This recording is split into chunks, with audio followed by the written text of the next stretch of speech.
ఓం గురుభ్యో నమః. తెలుగు టైమ్స్ టీవీకి స్వాగతం. సాధారణంగా ఏలినాటి అష్టమ అర్ధాష్టమ శని సంచారం మొదలైంది అంటేనే ప్రతి ఒక్కరూ భయపడిపోతూ ఉంటారు. కెరీర్, ఆరోగ్యం గురించి ఆందోళన చెందుతూ ఉంటారు. ఆ సమయంలో శని భగవాన్ని అనేక రకాలుగా దూషిస్తూ ఉంటారు. హిందూ మత విశ్వాసాల ప్రకారం మానవుడు ప్రతి కర్మకు అనగా అది మంచి కర్మైనా చెడు కర్మైనా దాని ఫలితాన్ని అనుభవించాల్సి ఉంటుంది. ఎవరైతే ధర్మ మార్గంలో జీవిస్తూ ఉంటారో, క్రమశిక్షణను పాటిస్తూ సత్య మార్గంలో నడిచేవారిని, దాన ధర్మాలు చేసేవారిని, స్వార్థం లేకుండా నిజాయితీ లక్షణాలను కలిగి ఉండేవారిని శని శుభ ఫలితాలను ప్రసాదిస్తాడు. కానీ వీటికి విరుద్ధంగా జీవించేవారిని మాత్రం కఠినంగా శిక్షించి క్రమశిక్షణను నేర్పిస్తాడు. ఈ విషయంలో శని భగవానుడు చాలా ధర్మబద్ధంగా వ్యవహరిస్తూ ఉంటాడు. అందుకు అనుగుణంగా శని భగవానుడు ఏలినాటి అష్టమ అర్ధాష్టమ శని సంచారంతో క్రమ పద్ధతిలో వివిధ రాశుల్లో సంచారం చేస్తూ ఉంటాడు. ప్రస్తుతం ఏలినాటి శని సంచారం జరుగుతున్న రాశుల్లో ఒకటైన మీనరాశి వారికి షడేశతి కాలం గత సంవత్సరం 17వ తేదీ జనవరి 2023 నుండి మొదలైంది. జ్యోతిష్య శాస్త్ర ప్రకారం ఏలినాటి శని సంచారం 3 దశల్లో ఉంటుంది. ఒక్కొక్క దశ 2.5 సంవత్సరాల పాటు కొనసాగుతూ ఉంటుంది. ప్రస్తుతం మీనరాశి వారికి మొదటి దశ కొనసాగుతుంది. ఈ మొదటి దశ సంచార కాలం 17 జనవరి 2023 నుండి 29 మార్చి 2025 వరకు ఉంటుంది. మొదటి దశలో శని భగవానుడు ఆర్థిక సమస్యలను కలగజేస్తూ ఉంటాడు. తలపెట్టిన పనులకు ఆటంకాలు కలగజేస్తూ ఉంటాడు. అనారోగ్య సమస్యలతో సతమతమవుతూ ఉంటారు. వృత్తి, వ్యాపార, ఉద్యోగాలలో పని ఒత్తిడి పెరుగుతుంది. ఎంత కష్టపడినా ఫలితం మాత్రం సంతృప్తికరంగా ఉండదు. శత్రుబాధలు అధికమవుతూ ఉంటాయి. మీకు ఇష్టమైన వారి నుండి విడిపోవడం లేదా వారికి దూరంగా ఉండడం కానీ జరుగుతూ ఉంటుంది.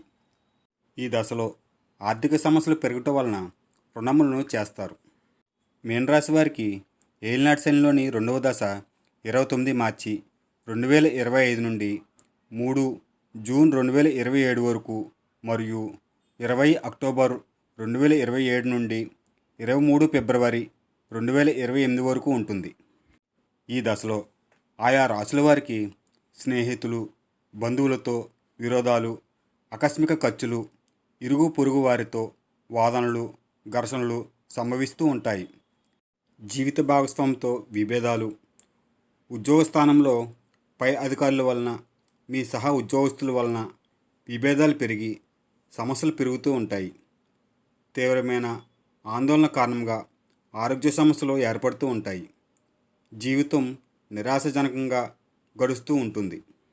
అటు తర్వాత మీనరాశి వారికి ఏలినాటి శనిలోని 3వ దశ 3 జూన్ 2027 నుండి 20 అక్టోబర్ 2027 వరకు మరియు 23 ఫిబ్రవరి 2028 నుండి 8 ఆగస్ట్ 2029 వరకు మరియు 5 అక్టోబర్ 2029 నుండి 17 ఏప్రిల్ 2030 వరకు ఉంటుంది.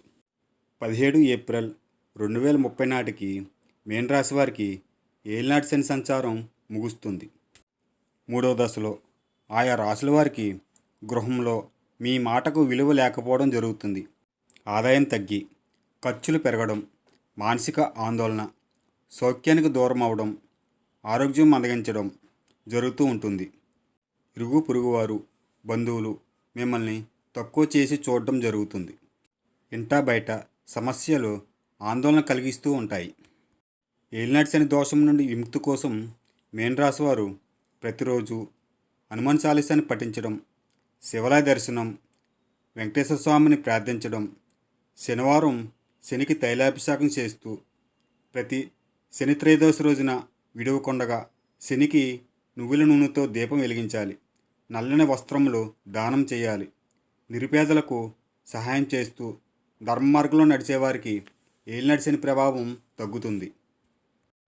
ఏలినాటి శని సంచార కాలంలో ప్రతి ఒక్కరూ కోపమును తగ్గించుకొని వాదనలకు, ఘర్షణలకు దూరంగా ఉండాలి. నోటిని అదుపులో ఉంచుకొని జీవించాల్సి ఉంటుంది. నిత్యం దైవనామస్మరణ చేస్తూ చెడు కార్యాలకు దూరంగా ఉండాలి. మీనరాశి వారికి ఏలినాటి శని సంచారం ముగిసి సుమారు 2 సంవత్సరముల 1 నెల 15 రోజుల తర్వాత అనగా 31 మే 2032 నుండి అర్ధాష్టమ శని సంచారం మొదలవుతుంది. ఈ అర్ధాష్టమ శని సంచారం కాలం 13 జూలై 2034 వరకు ఉంటుంది.